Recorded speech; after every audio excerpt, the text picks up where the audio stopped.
desde a nossa última entrevista, como é que está o setor elétrico? Como é que você vem avaliando a situação de segurança da informação nessas áreas, hein? Luiz, cara, eu posso começar falando de uma forma bem geral e aí a gente vai chegar no Brasil um pouco mais na frente. A gente tem acompanhado aí, por incrível que pareça, uma queda nos ataques de malware no mundo. Isso não sou eu que estou dizendo, se não me engano, é um estudo da Abranet, divulgado na semana passada, que mostrou uma tendência de queda nesses ataques. Não quer dizer que continuam em larga escala, continuam, principalmente os ataques de ransomware. Mas aí, chegando aqui na nossa peculiaridade brasileira, houve um aumento. Aqui é a prova que o Brasil é uma das bolas da vez e a gente está bem mirado, vamos dizer assim, pelos atacantes, né?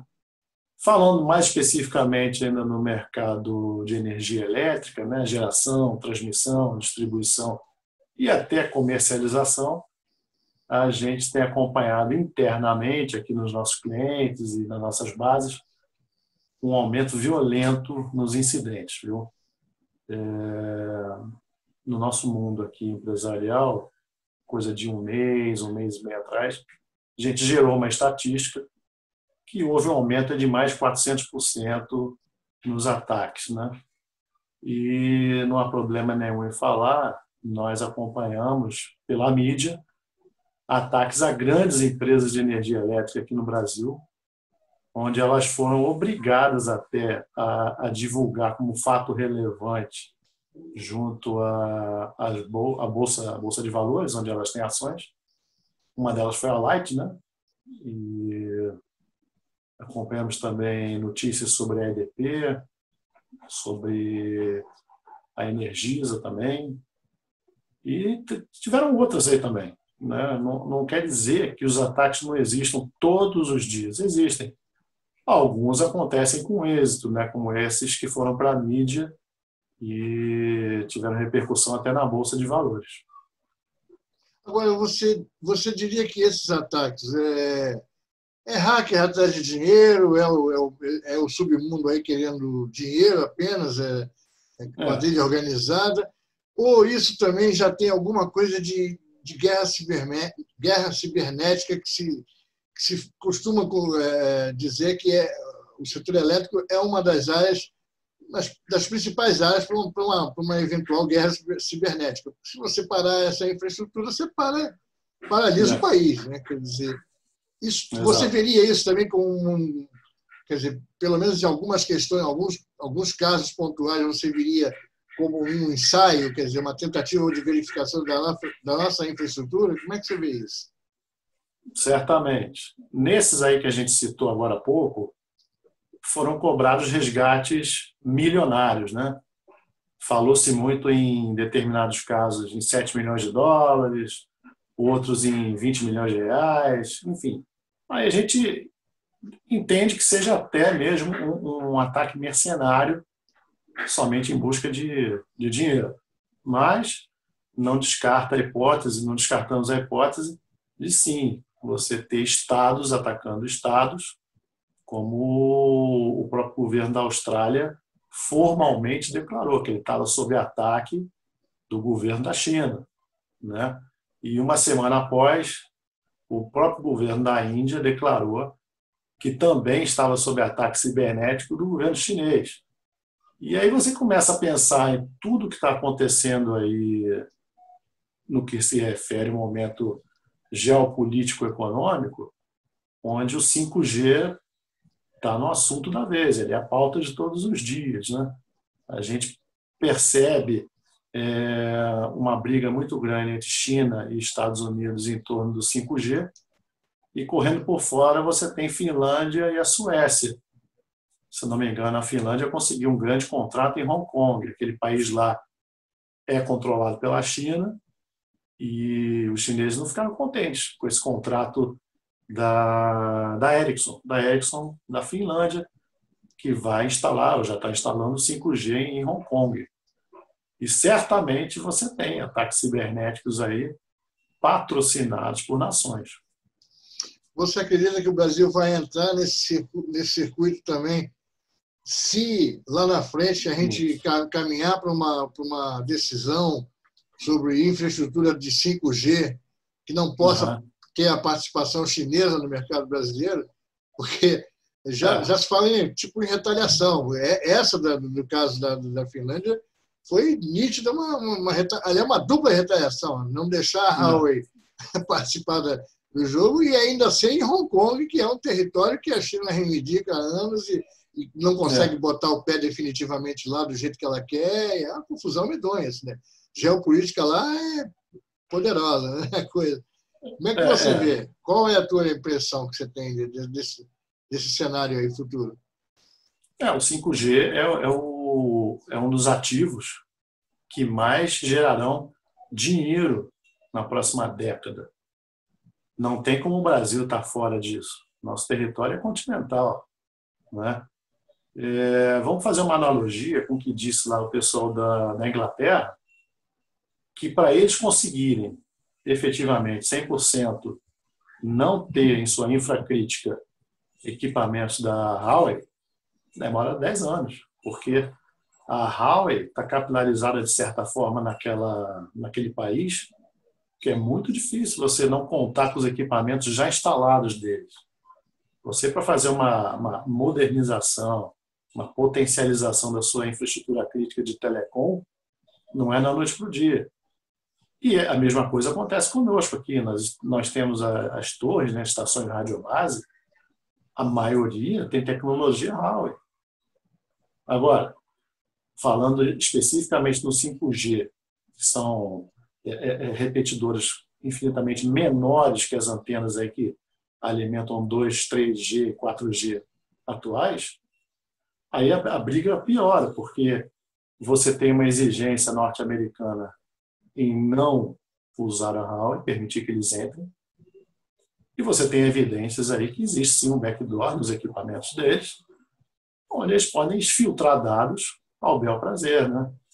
E a coisa vai mais além quando você percebe que tem aplicativos, vamos lá, que nem o tal do TikTok, que parece uma coisa inocente, mas já provaram por A mais B que eles filtram dados também.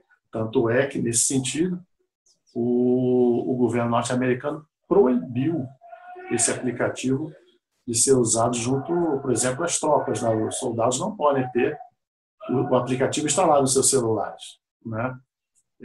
Independente do seu celular ser um equipamento próprio, né? Você já começa a entrar na neutralidade da rede. E aí você remete de novo para o 5G, que é uma coisa da mesma forma potencializada. É humanamente impossível você não pensar que se fazem com um app inocente, vão fazer com a estrutura crítica também de um país. Leonardo, nessa discussão, né, nessa guerra, vamos dizer assim, nessa guerra comercial, né, norte-americana, chinesa, envolvendo aí finlandeses, a Europa em geral também, nessa guerra onde a gente mais assiste do que participa, né, dá para se dizer que os equipamentos chineses eles propiciam a espionagem. Mas dá para se dizer também que os equipamentos norte-americanos, os finlandeses, também não têm backdoor, que também não tenham dentro deles alguns mecanismos que permitam você obter informações. E também ainda tem uma segunda questão. Hoje em dia, nesse ambiente de nuvem que nós estamos vivendo aí, onde tudo está indo para a nuvem, tudo está indo para uma nuvem que às vezes não está nem no seu país, está lá fora, né? Dá para a gente dizer que nós não seremos espionados em nenhuma circunstância, quer dizer, é só o chinês que está fazendo? Quer dizer, é meio complicado pensar assim. Né? Pois é, não pode esquecer também os cabos submarinos, né, que o grande tráfego de internet se passa por eles. E a gente sabe de casos aí, não que a gente tenha informação exclusiva, isso está na mídia, tá? Principalmente na mídia militar. Você tem aí submarinos que conseguem interceptar o tráfego desses cabos aí que são colocados no solo dos oceanos. Mas voltando à sua pergunta dos backdoors e tal, essa dúvida ela só vai ser dirimida da seguinte forma, eu acho, estou afirmando, não sou o dono da verdade. Ela só vai ser dirimida se você fizer um teste de bancada com esses equipamentos todos, onde, por força de uma lei ou de uma especificação técnica, eles sejam obrigados a abrir o código-fonte, tanto do software e também a especificação do hardware. E aí sim, você pode contar com o apoio de vários atores nacionais, um deles pode ser o Comando de Defesa Cibernética, que fica aí em Brasília. E vamos lá, vamos trafegar dados desses equipamentos, vamos analisar todos os códigos que foram fornecidos pelos seus fabricantes e vamos ver quem está dizendo a verdade ou não. Eu acho que deveria passar por aí uma comissão envolvendo a sociedade civil e militar também. Isso foi tentado ali recentemente, há pouco tempo atrás, lá na época do governo Dilma. Foi tentado abrir o código-fonte dos equipamentos, logo depois da confusão do Snowden, foi tentado isso, de dizer, não, a gente só resolve esse problema abrindo o código-fonte. E aí a Cisco, na época, reagiu com um velho bom discurso. Desse jeito eu saio do país. Houve esse tipo de ameaça a governo e sempre que se faz isso, a Microsoft reage também, que não vai abrir seu código-fonte jamais. Né? Quer dizer, isso acho que tem que ser um consenso mundial, né? Porque um país sozinho não vai conseguir obrigar uma corporação dessa a fazer esse tipo de coisa. Né? Ou então vai ter que quebrar o código-fonte, né? Que é uma coisa dificílima de se ocorrer. Né? Quer dizer, o que você... Uma pergunta que eu te faço é a seguinte: a criptografia não resolveria isso, uma criptografia própria, em cima dos equipamentos, em cima desse tráfego, não impediria esse tipo de espionagem? Não seria possível criar uma chave que evitasse a saída de informação assim tão facilmente? Vamos pegar o início da pergunta. A gente lembra que na década de 90, a própria Índia ela falava o seguinte: você quer se estabelecer no meu país, então você tem que transferir a tecnologia. Né? E aí grandes empresas desenvolvedoras de software, por questões econômicas, posicionaram grande força de trabalho naquele país e transferiram a tecnologia, tanto é que os indianos são exímios programadores, desenvolvedores de software, né? Não é de hoje. E o nosso exemplo também, nós temos um exemplo recente, uma aquisição de antivírus no próprio Exército, se não me falha a memória, foi condicionado que o fornecedor deveria abrir seu código-fonte. E, se não me falha a memória, quem levou foi o russo, como fornecedor de software antivírus para o nosso Exército. Agora você tocou num ponto-chave aí, que é a criptografia de dados. Hoje você tem 70%, 80% dos ataques, eles são realizados através de pacotes criptografados de dados. Eles chegam nas nossas máquinas, nas nossas casas, nas empresas, criptografados. Então, o que tem que ser feito?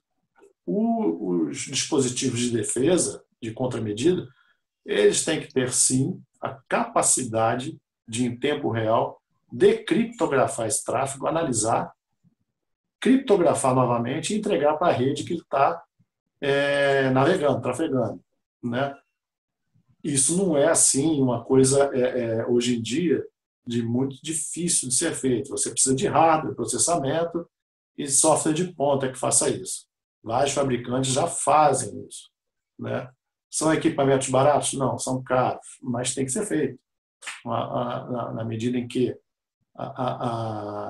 os ataques desse viés passaram a ser tendência em método criptografado, você tem que se defender, senão vai levar bordoada mesmo. Agora, chegou uma notícia aí há 1 mês, 2 meses, que parecia ser nova, mas não é tão nova. Os próprios chineses, desde 2017, eles desenvolveram uma criptografia quântica. E essa criptografia que protege o tráfego de dados, vamos dizer assim, só de você tentar decriptografar, ela se desfaz. Essa cadeia criptografada, ela se desfaz, e sim, átomos de segundo, e vai se refazendo novas correntes criptografadas. Ou seja, com o que nós temos hoje, talvez seja impossível decriptografar um ataque desse, através de criptografia quântica. Mas como é que o mundo ocidental conseguiu deixar o chinês avançar tanto? Porque eu na minha juventude, o chinês, o máximo que fazia era um radinho de pilha. Né? E agora, na minha velhice, o chinês ninguém mais consegue segurar o chinês. Quer dizer, é um negócio fantástico. O mundo ocidental parou de produzir. Quer dizer, o que aconteceu para o mundo oriental tomar conta, né? Na tecnologia? O pulo do gato, eu acho que foi um plano de longuíssimo prazo.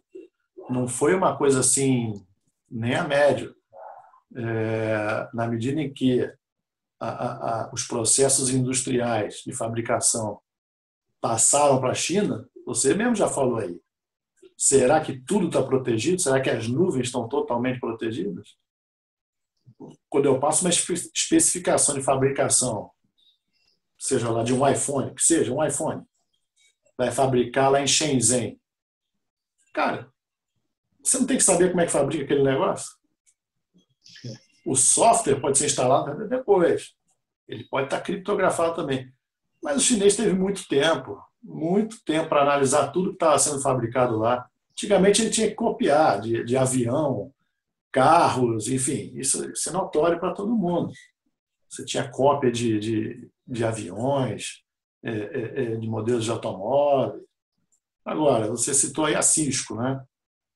Lá também, no início dos anos 2000, quando começou a surgir a Huawei e tal, você pegava um switch da Huawei e botava de um lado do switch da Cisco, se tirasse a marquinha de um do outro, você não sabia quem era quem ali.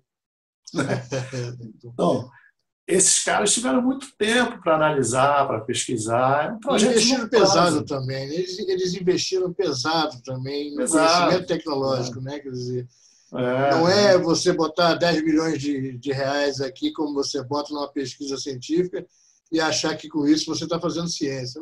Não, os caras jogavam pesado. É coisa para lá de $1 bilhão. E eles jogam. Se tiver que fazer, eles fazem. A gente não pode esquecer da cultura milenar desse povo, né? Você tem aí as práticas de mais de 5 mil anos. Está no DNA dessa galera. Isso foi subjugado. Você achou que vamos botar lá nos processos industrial todo na China e pronto, vai ser mais barato produzir lá. Tanto é que o americano ficou na mão dele agora, né? A gente estava até conversando sobre a Covid agora há pouco. Os insumos farmacêuticos estão lá também para você fabricar remédio. Então jogou tudo numa cesta só, né?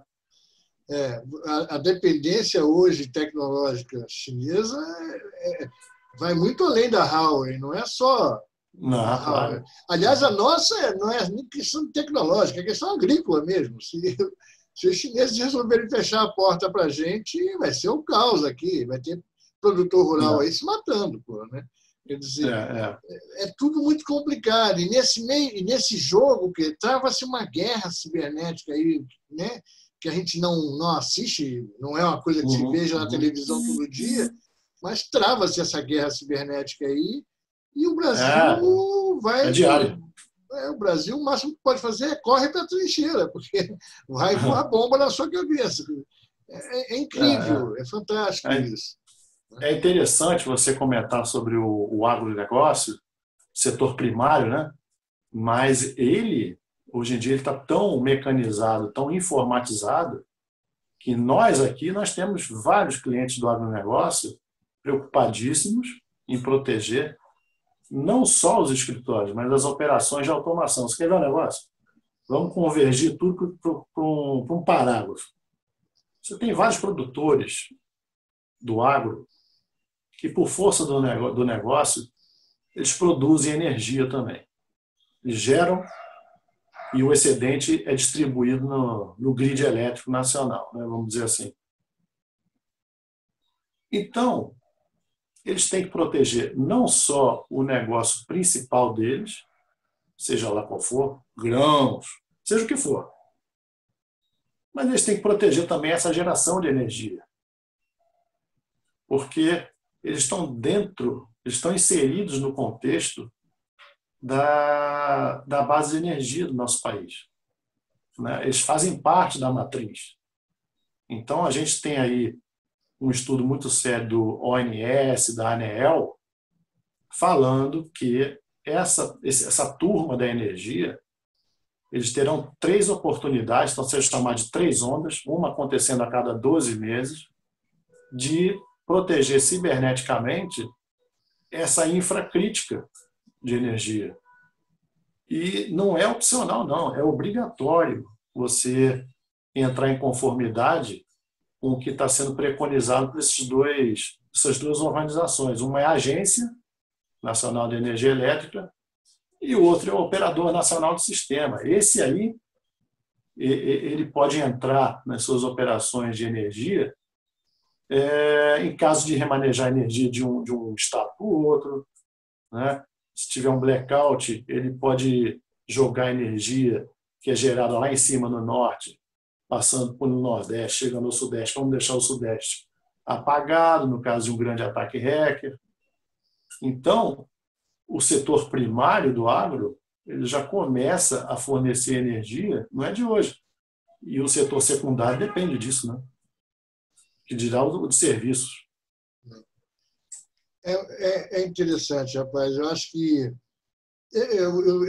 essa semana saiu aí uma portaria daqui do governo, reestruturando lá o comitê lá deles, lá de ciberdefesa, não sei o que. Eu vi, é verdade. Pois é, e sabe-se muito pouco do que a gente está, do que esse pessoal está pensando. De um tempo para cá, a turma fechou a boca, praticamente não está dando mais entrevista, não está falando. Pode estar conversando internamente com o mercado, coisa e tal, mas não, do ponto de vista para fora, a imprensa, público, não está sabendo exatamente o que está acontecendo. E é preocupante, porque fica uma impressão, fica uma sensação de que nada está sendo feito. Quando você quando você bota uma portaria publicada agora, não recriando, mas reativando alguma coisa que parece que estava parada, né? E não estava, nem foi reativada, é simplesmente uma readequação do que estava sendo feito. Mas fica com uma impressão de que estava parado, né? E aí vamos dar uma turbinada aí nesse negócio para fazer. Quer dizer, não se discute isso, e é preocupante, porque eu, por exemplo, eu que não sou um jornalista da área de defesa, da área de segurança, mas sou um curioso nessa área e adoraria começar a conversar com os militares, fazer entrevista com eles, para saber até que ponto nós estamos realmente pensando no macro aí da coisa, né? Quer dizer, não vejo. Lamentavelmente, pelo momento aí dessa famigerada pandemia, essas coisas elas não têm sido badaladas na mídia pública, mas tenho a certeza que isso está, sim, sendo desenvolvido internamente, né? Existe uma grande preocupação. Nós, enquanto empresa, nós colaboramos, de certa forma, nesse intuito de evoluir essas políticas com a expertise específica nossa aqui de proteção cibernética da infraestrutura crítica nacional. A gente contribui com eles. É outro negócio. Eventos são feitos, mas, lamentavelmente, isso não sai do nicho. É exatamente o que você está dizendo. Isso não vai para a grande mídia. Mas tenha certeza que está sendo trabalhado e trabalhado de forma muito séria. O que falta também é investimento. Não dá para você fazer segurança cibernética no estado da arte sem investimento pesado. E aí você recai novamente naquela história da transferência de tecnologia, código-fonte. E o que fica bem claro é que nós aqui temos que desenvolver nossas próprias soluções.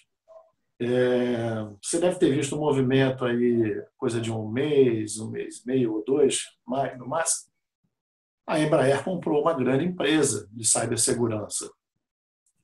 E a própria Embraer, ela desenvolve toda a criptografia do novo caça Gripen, né? O caça supersônico. Essa criptografia identifica se um outro avião é amigo ou não. Então, é uma criptografia de altíssima evolução e que é desenvolvida aqui dentro, internamente. E isso aí eu não sei se já faz parte da própria transferência de tecnologia ou se nós já tínhamos essa capacidade. Mas o que interessa é que está sendo desenvolvido aqui, né? Então, os movimentos estão sendo feitos, sim, mas precisa de mais publicidade dessa coisa, né? Pela grande mídia. Mostrar as garras, né? De vez em quando é bom, né? Você não Bom, precisa latir, não precisa rosnar, mas pelo é. menos mostra lá. Eu tenho dente também, eu também sei morder. Estamos Né? aqui. Leonardo, ótimo papo. Vamos ver se a gente pensa aí, com o tempo, em criar um fórum aí de debates aí, convidar até outras pessoas aí para participar. Aí, você que é da área, conhece bem, sabe quem pode falar. De repente chamar os meninos também para vir também para o papo aqui, para a gente conversar e criar um grande cafezinho aí, né, uma sala de recreio aí para a gente conversar um pouquinho, trocar ideia. Tá certo. Conte comigo aí. Ótimo, então. Um abração para você e até a próxima. Falou, irmão. Um abraço. Um abraço. Tchau.